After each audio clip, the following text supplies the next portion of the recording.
Further questions? All right, I'll give 5 minutes of rebuttal, and then we'll be concluded with our business here.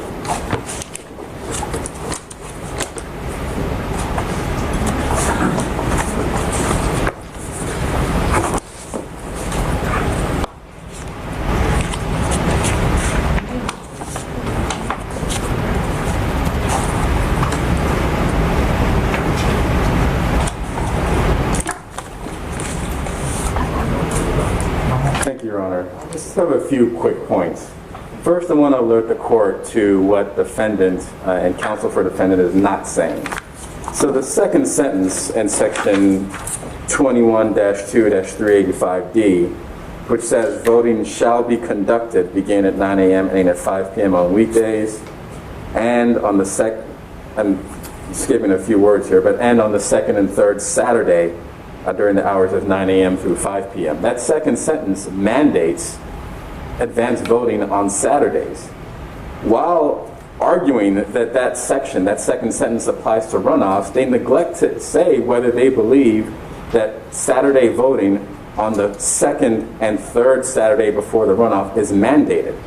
At no point have they come out and say that. So they're still trying to cherry pick provisions of the second sentence of section 385B, and they're still trying to suggest that a certain portion of that sentence does not apply to runoff, while the second portion, the holiday exception, does apply to runoff. That is not how courts construe statutes. That is irreconcilable with the statutory text, and it requires the court to interpret the same terms to mean different things in the same sentence.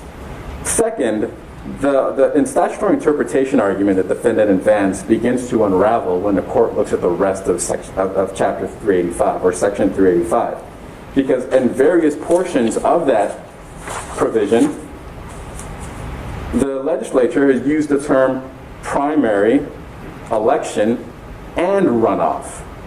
In other words, the notion that primary and election alone is sufficient to cover the ground such that runoff is redundant, that is refuted by the plain language of section 385. And Exhibit 8 to Mr. Sparks' affidavit actually highlights instances in which the legislature either referenced primary election alone or primary election and runoff. For instance, in section 385B, which discusses the ability of physically disabled electors to receive assistance, makes reference to primary, election, or runoff.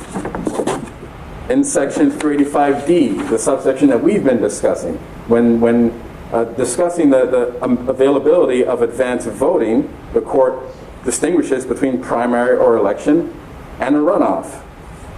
In section 385E, again, the statute makes reference to a primary, election, or runoff. In other words, there's a specific distinction that runs throughout the statute between primary, election, and runoff. And notwithstanding what defendants may believe that the term runoff means in another provision of the statute, here it's clear that the legislature was distinguishing between the three terms throughout the statute. What do you say to the state's position that the use of the word runoff is a distinction without meaning? In other words, there are really two types of elections, and that the word runoff is merely a reference to a completed race of one in which a winner was not selected on the day of the election? The two responses to that. First, it is not a distinction without meaning because the statute itself ascribes different regulations and different requirements for both. So by definition, it cannot be a meaningless distinction when both are subject in the statute to different requirements.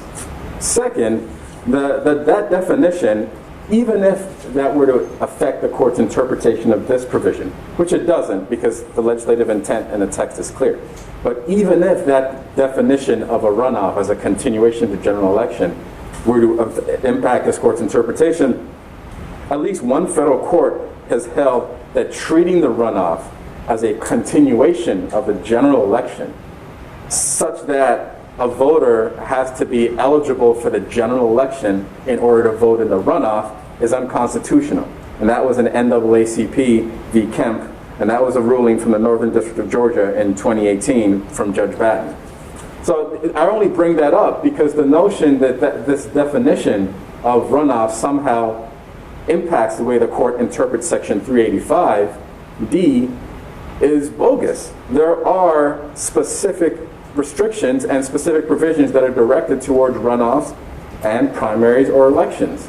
And that appears throughout the statute. And the defendant is asking the court to ignore that, and that violates multiple canons of statutory interpretation. You're coming up on the end of your 5 minutes. Two more quick points. Going back to HB 268, the opposing counsel suggested or attempted to suggest that the legislature's specific removal of the term runoff was to avoid superfluous language. But then why then did the legislature not remove the term runoff from all these other provisions that I've highlighted, and which are highlighted in Exhibit 8, where the legislature lists primary, election, and runoff? The legislature chose only one specific provision and only one specific line to remove the word runoff, and that was in 385D1B in the second sentence.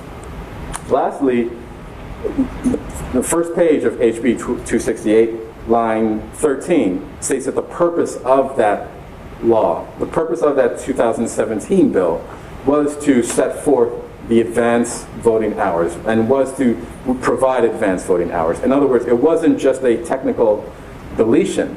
The legislature meant to make a substantive change by deleting runoff from the second sentence of Section 385D.